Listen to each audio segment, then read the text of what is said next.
Sobat Maestro, sesaat lagi kita akan bersama-sama mengikuti program Bible and Coffee bersama Pendeta Glenn Latuheru dari GBI Glow Fellowship Center Bandung.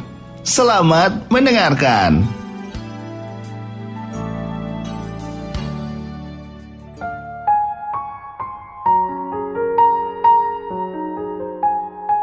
Haleluya. Shalom saudara yang dikasih dalam Tuhan. Kembali lagi saya menyapa setiap umat Tuhan dimanapun Bapak Ibu Saudara berada. Hari ini saya bersuka cita untuk kembali membagikan renungan firman Tuhan buat setiap kita melalui program Bible and Coffee. Saya rindu melalui program ini ada banyak umat Tuhan diberkati, ada banyak umat Tuhan diteguhkan, diingatkan bahwa kita masih punya Tuhan loh. Kita masih bisa ngalamin mujizat. Apa yang tidak mungkin bagi manusia, itu mungkin bagi Tuhan. Tapi bagaimana kita bisa beriman, bagaimana kita bisa percaya bahwa mujizat masih terjadi sampai hari ini? Firman Tuhan. Iya kan? Karena Alkitab jelas katakan iman timbul dari pendengaran, dan pendengaran akan firman Kristus. Itu sebabnya melalui program Bible and Coffee ini, saya rindu untuk terus memberkati setiap umat Tuhan dimanapun Bapak Ibu Saudara berada. Yuk, kita akan kembali merenungkan firman Tuhan. Kita berdoa, kita datang kepada Tuhan. Bapa, terima kasih buat hari ini. Kami mengucap syukur buat kasih setia Tuhan, buat kebaikan Tuhan dalam kehidupan kami. Kami berterima kasih karena kami tahu hidup kami terpelihara dalam anugerah Tuhan. Hidup kami milik Tuhan, hidup kami ada oleh karena kasih setia Tuhan. Dan segala sesuatu yang kami hadapi, kami tahu Tuhan melihat dan Tuhan menyediakan pertolongan bagi setiap kami. Bapa, sampaikan sesuatu bagi masing-masing kami. Di dalam nama Tuhan Yesus Kristus kami berdoa. Haleluya. Amin. Puji Tuhan. Saudara yang dikasih dalam Tuhan, suatu kali Rasul Paulus pernah menyampaikan kepada jemaat di Galatia. Di dalam Galatia pasal yang kelima, ayat yang ke-24. Galatia pasal yang kelima, ayat yang ke-24. Apa yang dikatakan di sana?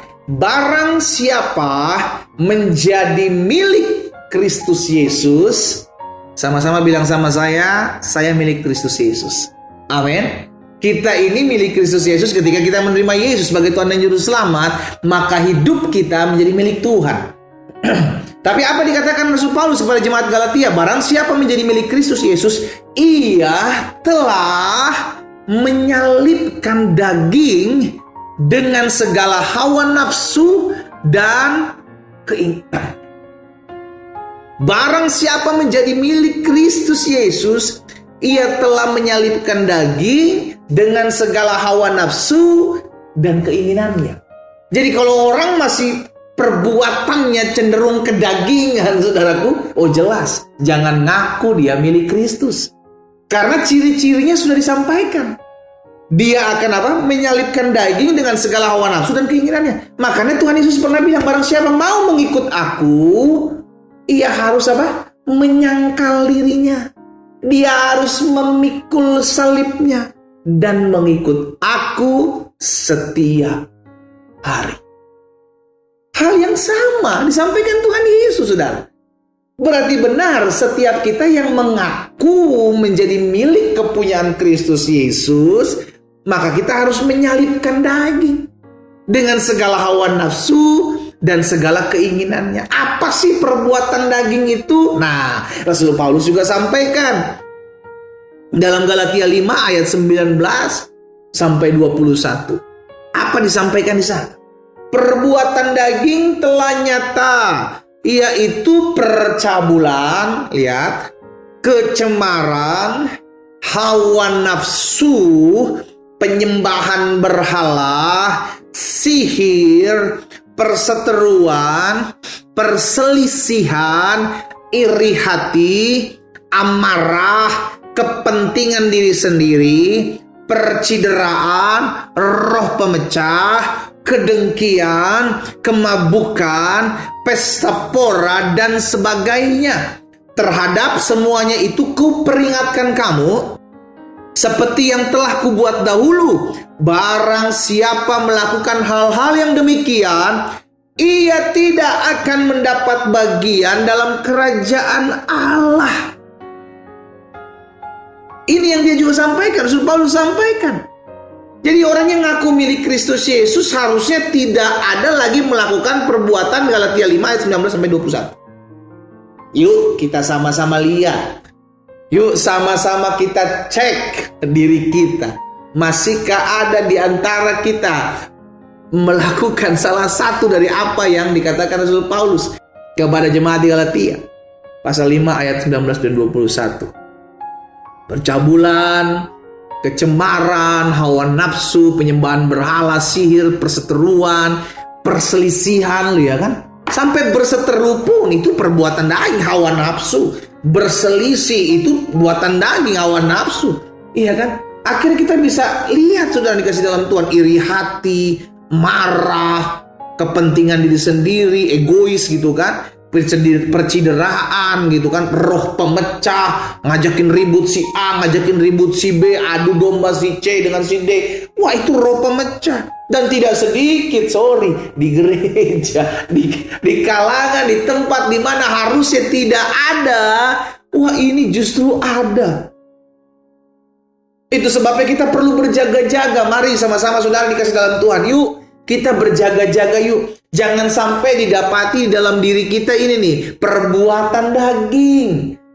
Ingat, dalam hidup kita ini ada daging juga ada roh. Mana yang seringkali kita kasih makan, mana yang seringkali kita ikuti keinginannya, itu yang akan mendominasinya, saudara. Sehingga akhirnya apapun juga yang kita buat selalu diikuti perbuatan apa yang kita pikirkan. Itu sebabnya kita perlu berjaga-jaga, kita perlu hati-hati. Jangan sampai kita ngaku kita milik Kristus Yesus, kita milik kepunyaan Tuhan Yesus, tetapi sikap hati kita, perbuatan kita itu perbuatan daging. Karena keinginan daging seringkali bertentangan dengan keinginan. Yang sering terjadi apa? Sederhana, perselisihan. Kita pikir, wah perselisihan mah gak terlalu gimana gitu kan. Perseteruan gitu ya, selisih-selisih paham, perseteruan nggak terlalu bagaimana, tapi ini perbuatan daging. Alkitab katakan, saudaraku, perbuatan daging, iya kan? Selama orang berselisih, selama orang suka berseteru, Alkitab jelas katakan dia belum dewasa, dia masih anak-anak, dan dia belum bertumbuh dewasa. Kenapa ada orang berselisih, berseteru? Kenapa? Karena masih egonya tinggi, kepentingan diri sendirinya masih tinggi, iya kan? Berjaga, jagalah, berhati-hatilah. Kita minta sama Roh Kudus terus penuhi hati kita setiap hari. Agar pikiran kita, hati kita, dan perbuatan kita itu merupakan kasih Tuhan. Yang membuat kita mengerti bahwa kita tidak lagi mengingini keinginan-keinginan daging. Meresponi, membuahi apa yang menjadi keinginan-keinginan daging. Saya percaya setiap kita masih berjuang betul. Tapi kalau kita sadar, kita langsung buru-buru bertobat dong.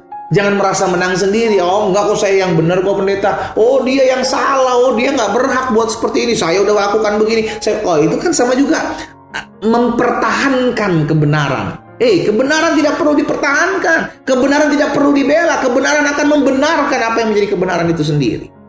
Hakmu akan terlihat seperti siang. Alkitab katakan Tuhan yang membuat hakmu terlihat. Tuhan yang akan membela perkaramu. Bagian kita apa? Mengalah. Bagian kita apa? Nggak usah membalas yang jahat dengan yang jahat. Iya kan? Karena kita tahu pembelaan kita datangnya daripada Tuhan. Kita adalah milik Kristus.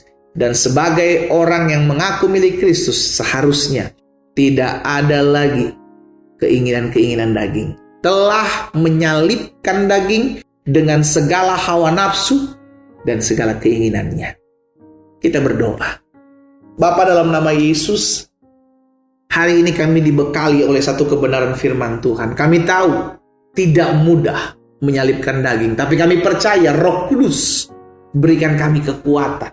Roh Kudus mampukan kami. Biarlah hari-hari hidup kami senantiasa mempermuliakan nama Tuhan.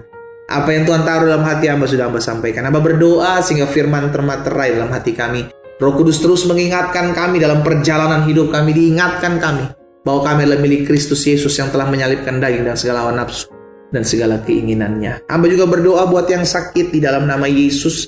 Tuhan jamah, Tuhan pulihkan, disembuhkan mereka di ranjang-ranjang orang sakit. Bahkan setiap mereka yang memerlukan pertolongan datang daripada Tuhan tersedia. Di dalam nama Yesus kami berdoa. Haleluya. Amin.